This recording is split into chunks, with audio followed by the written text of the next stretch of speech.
करते हैं। First part में आपने देखा था कि सिर्फ एक शख्स ही है जो बचता है उन ज़ॉम्बी से, जिसका नाम मार्टिन होता है। वो अपनी जान बचाकर गाड़ी में आकर बैठ जाता है और जैसे ही वो गाड़ी में बैठता है उसकी जेब से एक कॉइन गिर जाता है। ठीक उसी वक्त हर्ज़ोग भी वहाँ पर पहुँच जाता है जो गाड़ी के बाहर खड़ा होता है। हर्ज़ोग गाड़ी का शीशा तोड़ देता है और मार्टिन को पकड़ लेता है और साथ ही बहुत सारे और ज़ॉम्बीज वहाँ पर पहुँच जाते हैं और गाड़ी में घुसने की कोशिश करते हैं। अपनी जान बचाने के लिए वो गाड़ी को वहाँ से भगाना शुरू कर देता है। वो गाड़ी को बहुत तेजी से लेकर जाता है जिसकी वजह से सारे ज़ॉम्बीज नीचे गिर जाते हैं सिवाय हर्ज़ोग के। हर्ज़ोग उसकी गाड़ी पर लटका रहता है। फिर वो देखता है कि सामने से एक ट्रक आ रहा है। जैसे ही वो ट्रक मार्टिन की गाड़ी के पास पहुंचता है हर्ज़ोग को अपने साथ उड़ाकर ले जाता है। इस हादसे में हर्ज़ोग का हाथ कट जाता है और वो हाथ कट कर मार्टिन की गाड़ी में गिर जाता है। ट्रक का ड्राइवर ये सब कुछ देख रहा होता है। वो हालात को जानने के लिए ट्रक से नीचे उतरता है। हर्ज़ोग उसके साथ कुछ अजीब ही करता है। वो अपनी 3 फिंगर्स की मदद से उसको जान से मार डालता है। उसके बाद हर्ज़ोग अपने सोल्जर्स की तरफ आता है और उनको हुक्म देता है कि सब लोग आबादी की तरफ चले जाएं। और दूसरी तरफ दिखाते हैं मार्टिन जो गाड़ी को बहुत तेज ड्राइव कर रहा होता है और इस दौरान उसे गनोदगी का एहसास होता है। उसे नींद के झोंके आने लगते हैं जिसकी वजह से गाड़ी उससे बेकाबू हो जाती है और क्रैश हो जाती है। उसके बाद वो बेहोश हो जाता है और जब वो होश में आता है तो वो देखता है कि अब वो हॉस्पिटल में। उसके बाद मार्टिन के पास कुछ पुलिस वाले अपने इन्वेस्टिगेशन के लिए आ जाते और उससे कुछ सवालात करना शुरू कर दे। मार्टिन उन सारी बातों का जवाब देता है लेकिन पुलिस वाले उसकी एक भी बात का यकीन नहीं करते और मार्टिन के साथ बैड लक ये होती है कि उन सब लोगों के मर्डर का जुर्म वो मार्टिन पर डाल देते हैं और सारा इल्जाम मार्टिन पर आ जाता है। उसके बाद जिस डॉक्टर ने उसका ऑपरेशन किया था उसके पास आता है और कहता है कि मैं तुम्हें एक गुड न्यूज सुनाता हूँ। वो ये है कि तुम्हारा हाथ कट चुका था लेकिन खुशकिस्मती ये थी कि वो हमें तुम्हारी गाड़ी में मिल गया जिसको हमने तुम्हारे बाजू के साथ जोड़ दिया है। ये सुनकर मार्टिन अपने हाथ की तरफ देखता तब उसे पता चलता है कि वो उसका हाथ नहीं है बल्कि वो हर्ज़ोग का हाथ। ये देखकर वो उन डॉक्टर्स को बताता है कि ये उसका हाथ नहीं है और जैसे ही ये बात वो कर रहा होता है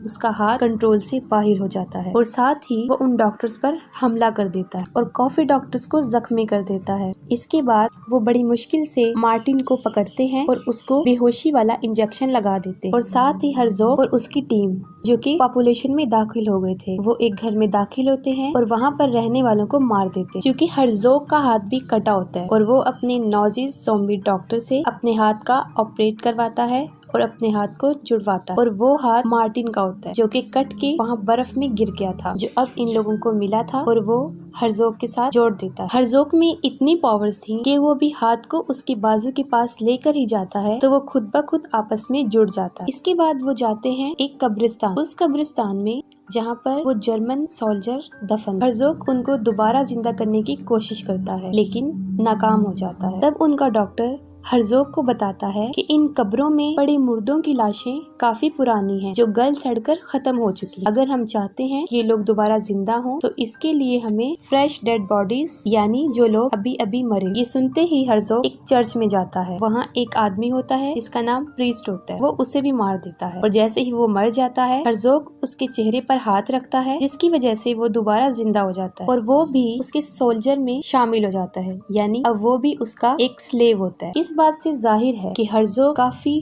पावर्स का मालिक था। मार्टिन को हम देखते हैं जो हॉस्पिटल के बेड पर होता है और उसको बेड से काफी टाइट बांधा होता है। उसके साथ बाहर एक पुलिस वाला भी होता है जो सो रहा होता है। ठीक उसी वक्त वहाँ पर एक बच्चा आता है जिसका नाम बॉबी होता है। वो दरअसल अमेरिकन ट्रैवलर होता है। वो देखता है पुलिस वाला सो रहा है। इस बात का फायदा उठाते हुए वो मार्टिन के रूम में चला जाता है। वहाँ उसकी नजर उस ज़ॉम्बी के हाथ पर पड़ती है जो कि उसको काफी अच्छा लगता है। वो उस हैंड की पिक्चर को खींचता है और उस पिक्चर को ज़ॉम्बीज हंटर जिन्हें ज़ॉम्बी स्क्वाड भी कहा जाता है यानी जो ज़ॉम्बीज का शिकार करते हैं उनको सेंड कर देता है। उन ज़ॉम्बी स्क्वाड का ताल्लुक अमेरिका से था जिनका प्रोफेशन ही ज़ॉम्बीज का शिकार करना था। मार्टिन उस बच्चे को किसी किस्म का लालच देता है, उसे बांधा होता है और वो उससे आजाद हो जाता है। वो बाहर आकर देखता है कि पुलिस वाला है इसलिए वो वहाँ से भाग नहीं सकता। उसके बाद हर्ज़ोग का हाथ एक अजीब काम करता है। उस बच्चे बॉबी को उठाकर विंडो से बाहर फेंक देता है। ये देखकर मार्टिन भी उसके पीछे जाता है और बच्चे को जाकर देखता है लेकिन बच्चा बेहोश होता है। वो उसे होश में लाने की कोशिश करता है। वो उसकी चेस्ट को प्रेस करता है लेकिन वो इतना ज्यादा प्रेस करता है कि उसकी सारी चेस्ट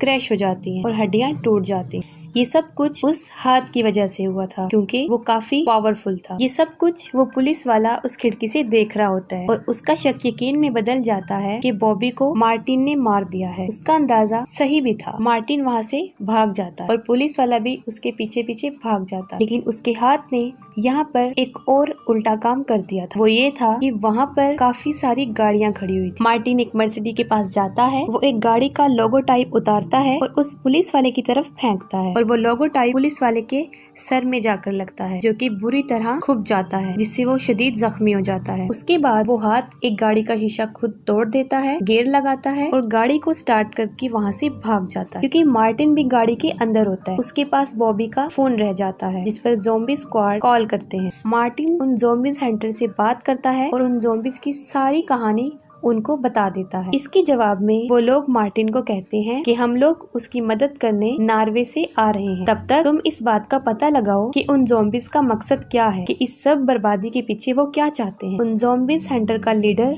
डैनियल होता है, जिसके साथ उसकी 2 असिस्टेंट्स होती है जिनका नाम मोनिका और ब्लेक कोम होता है। वो दोनों नर्स होती। इन लोगों को देखने के बाद यहाँ पर एक बात तो तय थी कि अब मार्टिन का बचना मुमकिन नहीं। उसके बाद थोड़ी ही देर में वो लोग नॉर्वे पहुँच जाते हैं और मार्टिन की लोकेशन का पता चल जाता है। वो उसके पास जाने का फैसला करते हैं, लेकिन उससे पहले वो कुछ असला खरीदते हैं ताकि उन ज़ॉम्बीज से लड़ा जा सके और वो हथियार उन ज़ॉम्बीज को मारने में उनके काम है। उसके बाद हम देखते हैं कि मार्टिन वर्ल्ड वार 2 के म्यूजियम में जाता है। वहाँ पर एक आदमी होता है जो कि उस जगह का क्लर्क होता है और वो उस क्लर्क से हर्ज़ोग के बारे में पूछता है। मार्टिन काफी देर उससे पूछता रहता है, लेकिन वो क्लर्क उसे कोई जवाब नहीं देता। जब वो प्यार से नहीं मानता तो मार्टिन अपने हाथ की मदद लेता। उसके बाद वो क्लर्क हर्ज़ोग के बारे में बताने पर राजी हो जाता है। वो सबसे पहले हर्ज़ोग की हिस्ट्री सुनाता है। उस हिस्ट्री को सुनने के बाद उसको पता चलता है कि हिटलर, जो कि उन ज़ॉम्बीज का सरदार था, उसने हर्ज़ोग को एक टास्क दिया था। उस टास्क में उसने एक गाँव को खत्म करना था जिसका नाम टेलविक होता है, लेकिन वो लोग टेलविक में जाते उससे पहले ही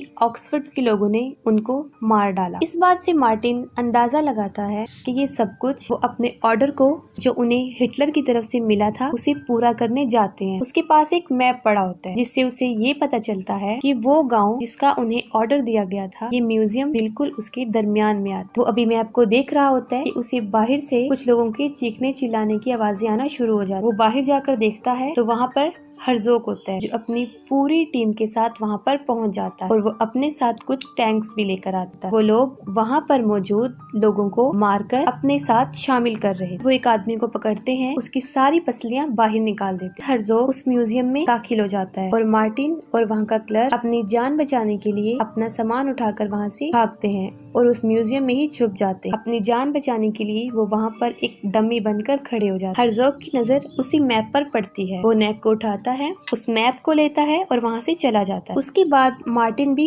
बाहर आता है। वो देखता है कि 2-3 ज़ॉम्बीज बाहर फिर रहे हैं। यहाँ पर वो अपने हाथ का इस्तेमाल करता है और एक एक करके बड़ी आसानी से वो सबको मार देता है। इस दौरान उसका एक हाथ उसी आदमी पर लग जाता है जो मरा होता है और वो फिर जिंदा हो जाता है। ये देखकर मार्टिन काफी डर जाता है और वो उसे फिर से मार देता है। यहाँ पर उसको पता चल जाता है कि अब वो भी काफी पावर्स का मालिक है, कि अब वो भी मुर्दों को जिंदा कर सकता है और ये सोचते हुए वो उस आदमी को फिर से जिंदा करता है। ठीक उसी वक्त एक कुल्हाड़ी आती है और उस आदमी के सर पर लग जाती है जिससे वो मर जाता है और ये कुल्हाड़ी किसी और ने नहीं बल्कि ज़ॉम्बी हंटर डैनियल ने मारी और उसके बाद वो उसकी पिक्चर बना लेता है। ये देखकर मार्टिन खुश नहीं होता क्योंकि उसकी उम्मीदें काफी बड़ी थी। उसके बाद मार्टिन अपने हाथ की पावर दिखाता है और दोबारा उस आदमी को जिंदा करता है। ये देखकर डैनियल उसको कहता है कि तुम अपनी एक आर्मी बनाओ और साथ ही वो ये भी बताता है कि कुछ रशियन सोल्जर्स को हर्ज़ोग ने मरवा दिया था जिनकी लाशें बर्फीले इलाकों में दफन है। वो मार्टिन को कहता है कि तुम उनकी डेड बॉडीज को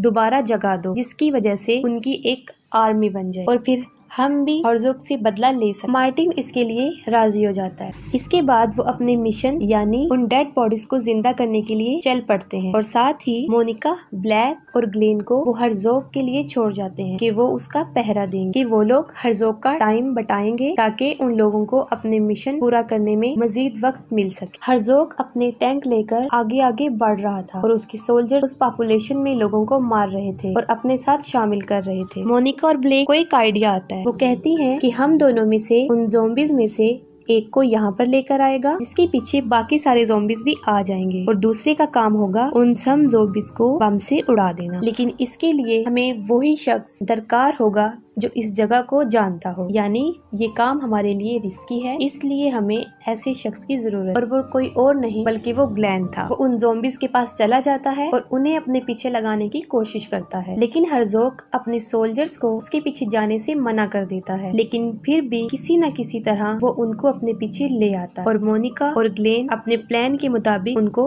उड़ा देती हैं। ये सब करके वो तीनों काफी खुश हो जाते हैं क्योंकि उनका प्लान सक्सेसफुल हो जाता है। इसके बाद हर्ज़ोग अपना बदला लेता है। वो अपना टैंक उन तीनों की तरफ करता है और फायर करना शुरू करता है। वो काफी मर्तबा गन उनकी तरफ करके शूट करता है और आगे की तरफ बढ़ता जाता है और वो सोचता है कि वो लोग मर चुके हैं। दूसरी तरफ हम देखते हैं कि डैनियल की कार वहाँ पर फंस जाती है। अब उनको कार निकालना थी जिसकी वजह से उन्हें टायर को मदद देनी थी और उसके नीचे कुछ रखना था। यहाँ पर उन्हें ख्याल आता है कि वो जो चीज वहाँ पर रखेंगे वो वही ज़ॉम्बी होगा और अपनी सोच के मुताबिक वो उसको वहाँ पर रखते हैं और उनकी कार आगे की तरफ मूव करना शुरू कर देती है। उसके बाद वो लोग वहाँ पर पहुँच जाते हैं जहाँ पर वो रशियन डेड बॉडीज दफन थी। उसके बाद वो हाथ अपना काम करना शुरू करता है और एक एक करके सारे रशियंस बाहर आ जाते। इसके साथ में मार्टिन को इस बात का भी डर हो रहा था कि अगर उन रशियन बॉडीज ने उसकी बात ना मानी तो वो क्या करे। एक रशियन कमांडर उठता है, वो मार्टिन के पास आता है जिसको देखकर मार्टिन डर जाता है और डर से कांपना शुरू हो जाता है क्योंकि वो कोई आम शख्स नहीं था बल्कि काफी लंबा और चौड़ा जो उस वक्त में एक शैतान था। लेकिन ये देखकर मार्टिन को काफी तसल्ली हो गई कि वो लोग उसे अपना लीडर समझ रहे हैं। हर्ज़ोग अपनी टीम के साथ आगे बढ़ रहा होता है और सुबह हो जाती है। उसके बाद उसके सामने आता है मार्टा, उसके साथ रशियन ज़ॉम्बीज की एक पूरी टीम थी। हर्ज़ोग काफी हैरान हो जाता है क्योंकि मार्टिन के साथ वो इतनी बड़ी फौज देखता है रशियन आर्मी। वो ये देख रहा होता है और साथ मार्टिन अपना वो हाथ भी दिखाता है जो कि हर्ज़ोग का। वो ही शैतान कमांडर सिर्फ हर्ज़ोग को देख रहा था क्योंकि उनके दिल में इंतकाम था,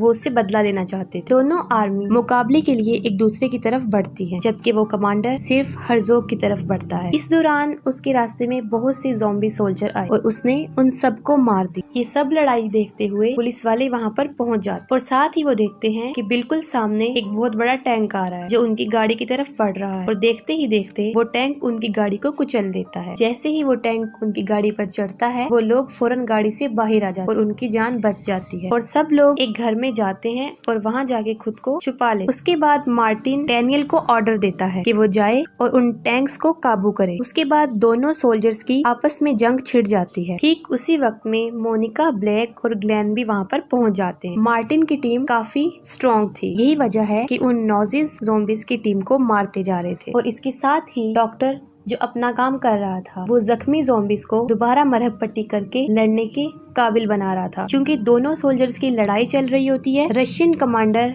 हर्ज़ोग को अभी मारने ही वाला होता है कि पीछे से एक ज़ॉम्बी उस पर अटैक कर देता है और हर्ज़ोग की टीम आकर उसे पकड़ लेती है और हर्ज़ोग और बाकी सब लोग मिलकर उसे मार देते हैं। अब लड़ाई ने अपनी साइड पलट दी थी। अब देखने में आ रहा था कि रशियन हार रहे। फिर वो लोग सोचते हैं कि अब हमें हर्ज़ोग को मार देना चाहिए क्योंकि हर्ज़ोग ही है वो जिसकी वजह से वो सारे ज़ॉम्बी जिंदा थे। अगर वो मर गया तो उसकी सारी फौज भी खत्म हो जाएगी। ये सोचते हुए मार्टिन हर्ज़ोग को मारने के लिए उसकी तरफ बढ़ता है। इस लड़ाई में हर्ज़ोग मार्टिन को काफी मारता है लेकिन मार्टिन भी कम नहीं था क्योंकि उसके पास भी हर्ज़ोग का एक हाथ था। डैनियल जो कि टैंक के पास आया था वो टैंक में घुसता है और वहाँ पर दो सोल्जर को मार देता है। जैसे ही टैंक उस घर में घुसता है वो दोनों टैंक पर चढ़ जाते और बाहर जो दूसरी जंग छिड़ी हुई थी उनमें रशियंस मारे जाते और सारे नॉजिस जिंदा बच जाते हैं। रशियंस में सिर्फ 3 लोग बचते हैं जिनमें मोनिका, ग्लेन और ब्लेक थे और थोड़ी ही देर बाद उन तीनों में से भी ग्लेन को मार दिया जाता है। अब मोनिका और ब्लेक ही जिंदा रह गए थे और वो बुरी तरह फंस गई थी उन ज़ॉम्बीज में। और दूसरी साइड पर मार्टिन और हर्ज़ोग की लड़ाई उसी टैंक के ऊपर जारी थी। डैनियल फिर एक सोल्जर को मार देता है और किसी तरह वो उस टैंक पर काबू पा लेता है। मार्टिन और हर्ज़ोग की लड़ाई में मार्टिन एक गाड़ी पर गिर जाता है। हर्ज़ोग अभी उसको मार ही रहा होता है कि डैनियल एक टैंक में बैठता है। वो फौरन गन का रुख हर्ज़ोग की तरफ करता है और शूट करता है जिससे उसका सर उड़ जाता है और उसके बाद हर्ज़ोग मर जाता है। और जैसे ही हर्ज़ोग मरता है उसकी सारी आर्मी उसी वक्त उसके साथ मर जाते हैं और उनके दरमियान में मोनिका और ब्लेक जो कि फंसी हुई थी वो बच जाती हैं और वो लोग अपनी फतह को महसूस करते और उसकी सेलिब्रेशन करते हैं। उनका मिशन पूरा हो जाता है और ज़ॉम्बीज़ हंटर वहाँ से चले जाते हैं। उसके बाद मार्टिन वहाँ पे एक गाड़ी में बैठता है और वहाँ से चला जाता है। उसके बाद वो एक कब्रिस्तान में जाता है और वहाँ पर वो एक कब्र पर जाता है जो कि हैना की होती है। वो कब्र को खोदता है और हैना की डेड बॉडी को बाहर निकाल देता है। वो उसको जिंदा करने के लिए ये करता है। जैसे ही वो अपना हाथ हैना के ऊपर रखता है वो जिंदा हो जाती है और वो लोग फिर एक साथ रहने लगते हैं। उसके बाद नॉजिस डॉक्टर को हर्ज़ोग का सर मिलता है और वो सर अभी तक जिंदा होता है। उसके बाद इस मूवी का एंड हो जाता है।